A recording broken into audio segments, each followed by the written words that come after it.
والعاقبة للمتقين والصلاة والسلام على سيد الأنبياء والمرسلين أما بعد فأعوذ بالله من الشيطان الرجيم بسم الله الرحمن الرحيم يا أيها الذين آمنوا استعينوا بالصبر والصلاة إن الله مع الصابرين آمنت بالله صدق الله العظيم وصدق رسوله النبي الكريم الأمين إن الله وملائكته يصلون على النبي يا أيها الذين آمنوا صلوا عليه وسلموا تسليما الصلاة والسلام عليك يا سيدي يا رسول الله وعلى آلك وأصحابك يا سيدي يا حبيب الله.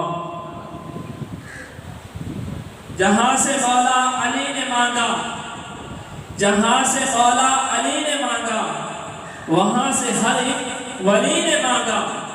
جہاں سے مولا علی نے مانگا وہاں سے ہر ایک ولی نے مانگا. ان کی چوکھٹ پہ جا کے مانگو حضور دیں گے، ضرور دیں گے. ان کی چوکھٹ پہ جا کے مانگو حضور دیں گے، ضرور دیں گے. انہی کی چوکھٹ پہ جا کے مانگو حضور دیں گے، ضرور دیں گے. ان کے آستان پہ مانگنے کا اصول یہ ہے، لب پہ درود سجا کے مانگو حضور دیں گے، ضرور دیں گے.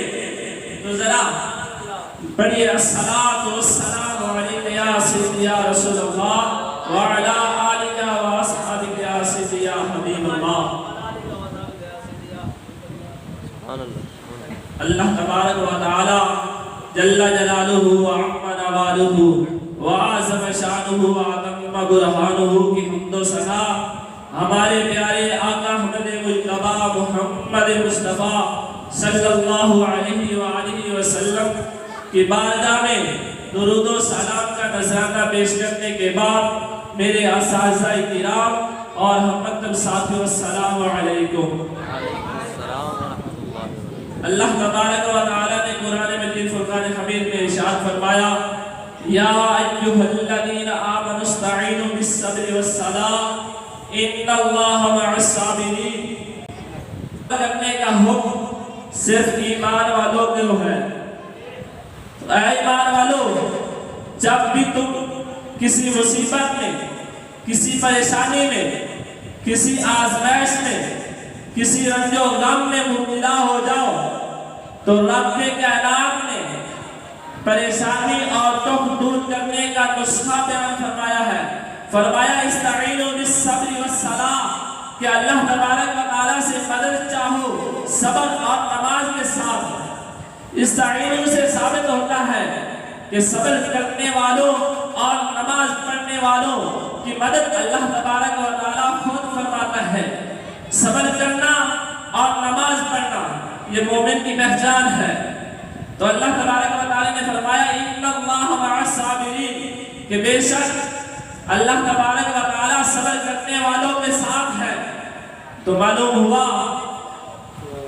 کہ صبر کرنا اور نماز پڑھنا یہ مومن کی پہچان ہے.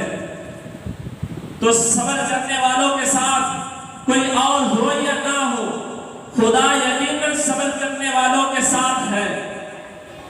خدا یقیناً صبر کرنے والوں کے ساتھ ہے. اور اللہ تبارک و تعالیٰ کا حکم یہ غلط نہیں ہو سکتا کہ اس آیت مبارکہ میں صبر کا 2 مرتبہ ذکر ہوا ہے اور نماز کا 1 مرتبہ ذکر ہوا ہے. تو اس سے معلوم ہوتا ہے کہ صبر نماز سے زبر چاہیے. نماز کے ابتدا بھی صبر ہے، نماز کا وضو بھی صبر ہے، نماز کی دعا بھی صبر ہے، نماز کی انتہا بھی صبر ہے. بے صبرے کی نماز بھی قبول نہیں، بے صبرے کا روزہ بھی قبول نہیں، بے صبرے کا حج بھی قبول نہیں، بے صبرے کا جہاد بھی قبول نہیں، بے صبرے کی کوئی بھی عبادت قبول نہیں. صبر کرنے والوں کے ٹوٹے ہوئے سجدے بھی قبول ہیں.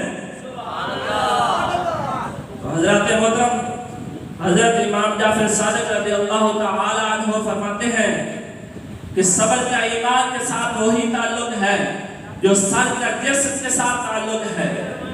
اگر ہاتھ کاٹ جائے تو انسان زندہ رہ سکتا ہے، اگر پاؤں کاٹ جائے تو انسان زندہ رہ سکتا ہے، اگر کان کاٹ جائے تو انسان زندہ رہ سکتا ہے، اگر ناک کاٹ جائے تو انسان زندہ رہ سکتا ہے، اگر سر کاٹ جائے تو انسان ختم ہو جاتا ہے۔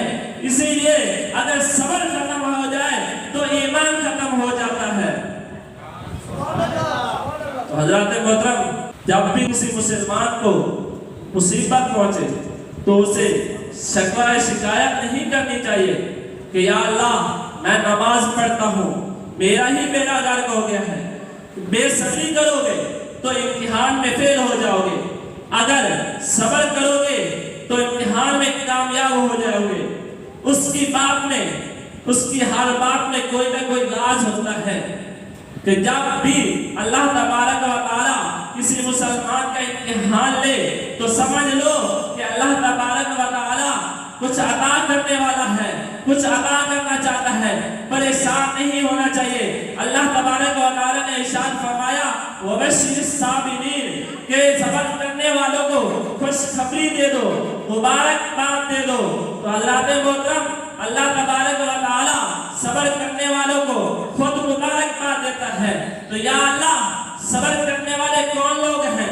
تو اللہ تبارک و تعالی نے ارشاد فرمایا الذین اذا اصابتهم مصیبت قالوا انا للہ وانا الیہ راجعون کہ صبر کرنے والے وہ لوگ ہیں جب انہیں کوئی مصیبت پہنچے تو ان کی زبان پر بے صبری نہیں ہوتی، بلکہ ان کے زبان پر یہ کلمے ہوتے ہیں کہ ہم اللہ تبارک و تعالیٰ کے لیے آئے ہیں اور ہم اسی کی طرف لوٹ کر جانے والے ہیں۔ حضرات محترم، لوگ کہتے ہیں کہ کربلا میں یزیدیوں نے بہت بڑا ظلم کیا ہے، آخر ہم صبر کہاں تک کریں؟ کہ قرآن مجید نے، میں نے قرآن مجید کی آیت مبارکہ کو پڑھ کر اس لیے نتیجہ حاصل کیا ہے کہ صبر ہوتا ہی ظلم پر ہے۔ اگر مصیبت نہیں تو صبر کیسا؟ خوشی سے تو شکر ہوتا ہے اور مصیبت پر صبر ہوتا ہے۔ تو یہ بات درست ہے کہ کربلا میں اہل بیت کے شہزادوں پر یزید اور یزید کی فوج نے ظلم کا ریکارڈ توڑا ہے۔ اگر یزیدیوں نے ظلم کا ریکارڈ توڑا ہے تو جنت کے نوجوانوں کے سردار سید الشہداء حضرت امام علی مقام رضی اللہ تعالی عنہ نے بھی صبر کا ریکارڈ کیا ہے۔ حضرات محترم، آپ رضی اللہ تعالی عنہ کا صبر یزیدیوں کے ظلم پر ہمیشہ غالب رہے گا۔ آپ رضی اللہ تعالی عنہ کتنے صابر ہیں، ان کی مصیبتیں دیکھ لو، وہ جتنی مصیبتیں ہیں ان سے بڑھ کر آپ رضی اللہ تعالی عنہ نے صبر کیا ہے۔ برادران ملت، اہل بیت کی بے مثال داستان ہے، ایک بے مثال داستان ہے کہ ہم کربلا میں موجود تو نہیں تھے، ہم نے کربلا کا منظر اپنی آنکھوں سے تو نہیں دیکھا، لیکن ہم نے فیض آباد کا منظر دیکھا ہے۔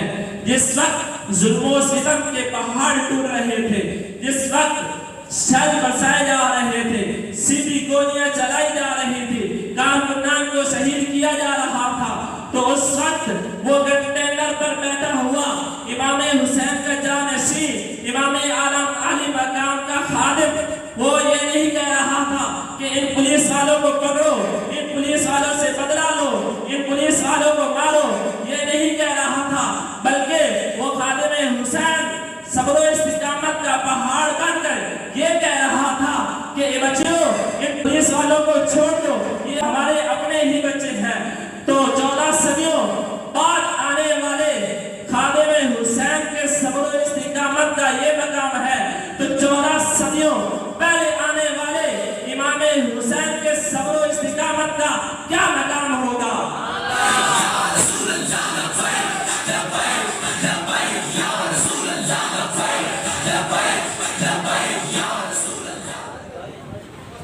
ہم نے کربلا کا منظر تو نہیں دیکھا، ہم قرآن پڑھ کر یہ بتا سکتے ہیں اور قرآن پاک کی صداقت اور عظمت کی قسمیں کھا کر یہ بتا سکتے ہیں کہ حضرت امام علی مقام کو جب بھی کسی شہزادے کی شہادت کی خبر ملتی تھی تو یہ صبر و رضا کے پیکر، صبر و رضا کے شہنشاہ، صبر و رضا کے امام ہر شہید کی خبر سن کر قرآن پاک کی تلاوت فرماتے تھے کہ اِنَّا لِلَّهِ وَإِنَّا إِلَيْهِ راجعون۔